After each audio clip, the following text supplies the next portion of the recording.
अक्कलकोटचे श्री स्वामी समर्थ, ज्यांना नुकत्याच नावानेच लाखो भक्तांच्या मनाला शांती मिळते, पण तुम्हाला माहितीये का की साक्षात परब्रह्म असलेले आपले स्वामी महाराज नेमकी कुठून आले आहेत?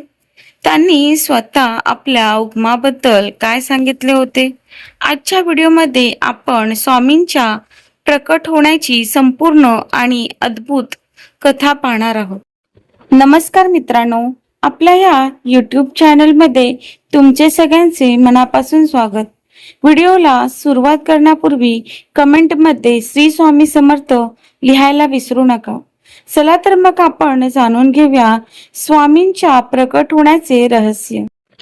श्री स्वामी समर्थ हे श्री दत्त परंपरेतील तिसरे अवतार मानले जाते.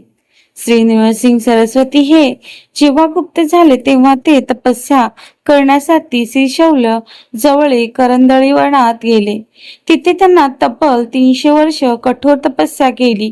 या 300 वर्षात त्यांना अंगावर एक मोठे वारुळ तयार झाले आणि आजूबाजूला घनदाट झाडी वाढली. एके दिवशी त्या करंदळी वनात एका लाकूड तोडाला लाकडे तोडण्यासाठी आला. त्याने चुकून एका वारुळावर आपल्या कुऱ्हाडीने घाव घातला, पण आश्चर्य म्हणजे ती कुऱ्हाड वारुळातल्या आत तपस्या करत असलेल्या एका महापुरुषाच्या मांडीला लागली आणि त्यातून रक्ताची बळबळती धारा वाहू लागली. रक्त पाहताच लाकूड तोडा प्रचंड घाबरला, पण त्याच वेळी तो वारुळ भंग पावले आणि त्यातून साक्षात एक दिव्य महापुरुषाने डोळे उघडले. ते महापुरुष म्हणजेच आपले श्री स्वामी समर्थ महाराज. स्वामींनी त्या घाबरलेल्या लाकूड तोडाला अभय दिले आणि सांगितले की घाबरू नकोस, यात तुझी काहीही दोष नाही. माझ्या समाधीतून जागे होण्याची आणि लोकोद्वारांसाठी बाहेर पडण्याची वेळ आता आली आहे, म्हणूनच हे निमित्त घडले आहे. जेव्हा स्वामींना कोणीही विचारत असे की महाराज तुम्ही कुठून आलात, तेव्हा स्वामी नेहमी सांगायचे, आम्ही करंदळी वनात निघालो. पुढे हरिद्वार, केदारनाथ, गोदावरी तट, हैदराबाद, मंगलवेढा करत येथे आलो. संपूर्ण भारत भ्रमण करून भक्ताचा उद्धार करत इसवी सन 1856 मध्ये स्वामी महाराज अक्कलकोटमध्ये आले आणि त्यांनी तिथे तब्बल 22 वर्ष विस्तार केला. त्यांनी भक्तांना भिवू नकोस, मी तुझ्या पाठीशी आहे हा मंत्र दिला.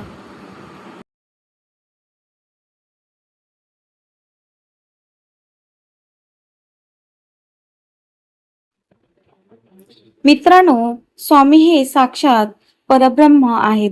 ते कुठूनही आले नसून ते नेहमी या चिराचरात अस्तित्वात आहेत.